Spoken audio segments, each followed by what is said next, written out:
রাজধানীতে হানি ট্র্যাপের মাধ্যমে ব্ল্যাকমেইল করে অর্থ আদায়ের অভিযোগে সংঘবদ্ধ একটি চক্রের 5 সদস্যকে গ্রেফতার করেছি।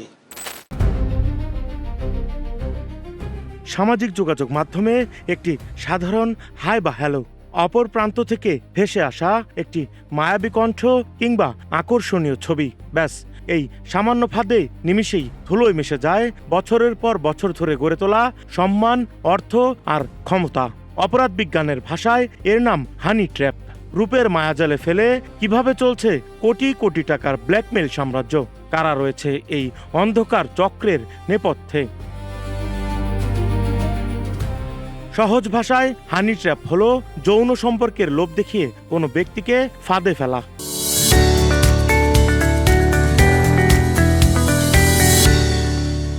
যাতে তার কাছ থেকে গোপন তথ্য আদায়, অর্থ হাতিয়ে নেওয়া বা তাকে ব্ল্যাকমেইল করা যায়।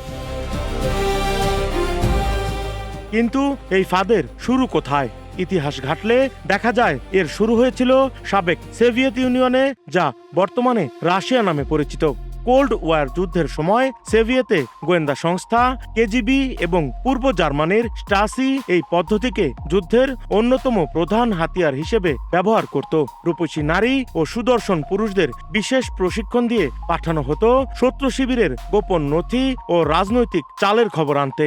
সময়ের সাথে সাথে সেই রাষ্ট্রীয় গোয়েন্দাগিরির হাতিয়ার আজ রূপ নিয়েছে অপরাধীদের অর্থ উপার্জনের স্মার্ট মাধ্যমে।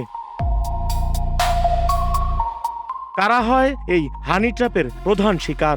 অপরাধ চক্রের মূল টার্গেট থাকে সমাজের সেই সব মানুষ যাদের সমাজে বিপুল সম্মান রয়েছে এবং যাদের আর্থিক অবস্থা বেশ শক্ত।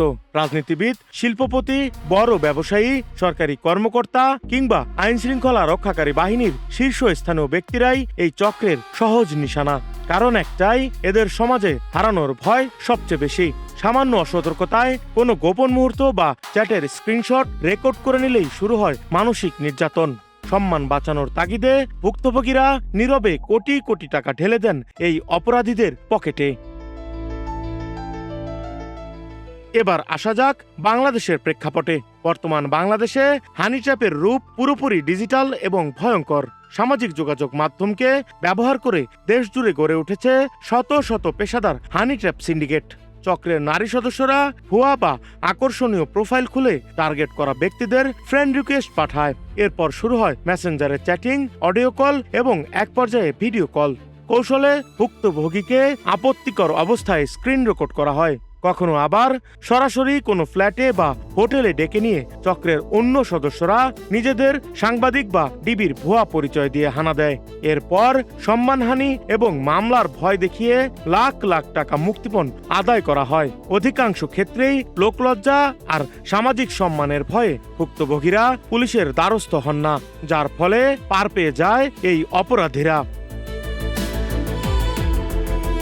তারা উপস্থিত হয়ে এই ভুক্তভোগীকে বেধড়ক মারপিট করে এবং তাকে নগ্ন করে ওই নারীর সাথে তার কিছু আপত্তিকর ভিডিও ধারণ করে।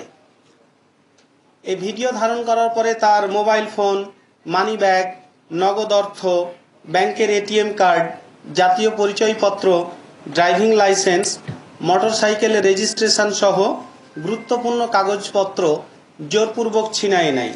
একটি অজানা ফ্রেন্ড রিকোয়েস্ট কিংবা একটুখানি অসতর্কতা আপনার সারা জীবনের উপার্জিত সম্মান আর পরিবারকে ধ্বংস করে দিতে পারে। মনে রাখবেন, ভার্চুয়াল জগতের সব মায়াবী রূপের পেছনে সুন্দর মন থাকে না।